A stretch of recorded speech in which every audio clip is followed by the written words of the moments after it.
আসসালামু আলাইকুম। দেখলে মনে হইব যেন গভীর ঘন জঙ্গল, কিন্তু অ্যাকচুয়ালি এটা বহুত সুরক্ষিত জায়গা।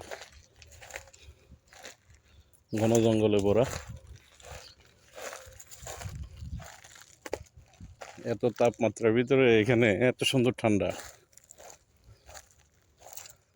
মাশাআল্লাহ, শান্তি।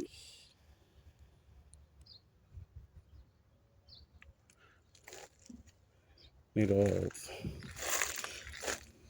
কোনো শোর নাই, ট্রাফিকের কোনো গ্যাদারিং নাই। একটা ছাউনি আছে, ছাউনিতে যদিও কেউ আসার মতো লোক নাই। খুবই সুন্দর জায়গা।